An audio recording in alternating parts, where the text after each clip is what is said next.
गांव की जमींदार का इकलौता बेटा मोहन, पैसे की बहुतायत, उस पर माँ का असीम लाड, उसे आलसी, शरारती और खर्चीला बना दिया। यारी दोस्ती में अनाप शनाप खर्चा करता रहता, पढ़ने में जरा भी मन नहीं लगता, सारा दिन आवारा लड़कों के साथ शरारतें करता डोलता। इन सब के बीच एक अच्छी बात थी उसमें, झूठ नहीं बोलता था और पिता से डरता भी था। घर में पिता का ही वर्चस्व था। छोटा था तब तक ठीक रहा, अब वो 17 का हो गया। जैसे तैसे 8वीं पास कर ली, फिर आगे पढ़ाई नहीं हो पाई उससे। पिता सोचते, पढ़ता भी नहीं, दुकान पर भी आना कानी, बहाने बनाकर निकल जाता है, मन मान खर्चा करता है, मेरे बाद इसका क्या होगा। एक दिन पिता गोपीनाथ जी ने भोजन करते समय मोहन को कहा, अब से रोज 1 रुपया कमा कर मुझे देना, उसी के बाद भोजन मिलेगा। मोहन ने हाँ में सर हिला दिया। शाम तक वही आवारागर्दी की, फिर माँ से 1 रुपया लिया और पिता को दे दिया।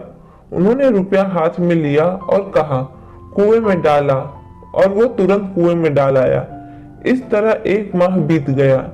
1 माह बाद माँ ने रुपया देने से मना कर दिया।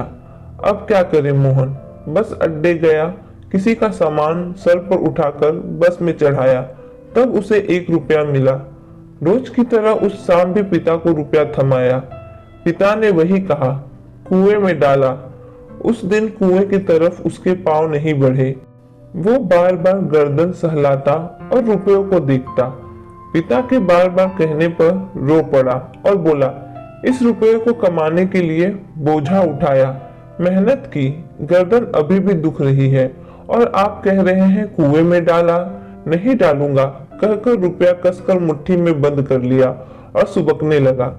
पिता ने बड़े प्यार से उसे पास बिठाया और आंसू पोंछे और कहा, तुम रोज माँ से रुपया लाते हो, उसे झट से कुएं में डाल आते थे, पर आज ऐसा नहीं कर पाए। क्यों? इसलिए कि ये तुम्हारी मेहनत की कमाई है। मैंने भी ये सब बड़ी मेहनत से कमाया है, और तुम रोज रोज इसे व्यर्थ करते रहते हो। मुझे कितनी पीड़ा होती होगी। इतना सुनते ही मोहन ने पिता के पैर पकड़ लिए और बोला, आज मैं मेहनत से कमाए धन का मूल्य समझ गया। अब मैं ऐसा कोई काम नहीं करूंगा जिससे आपको पीड़ा हो, कहकर पिता की बाहों में समा गया। आज मोहन को पिता की शक्ति का अर्थ समझ आ गया। आज पिता उसे भरी दोपहरी में वट वृक्ष की शीतल छांव जैसे लग रहे थे।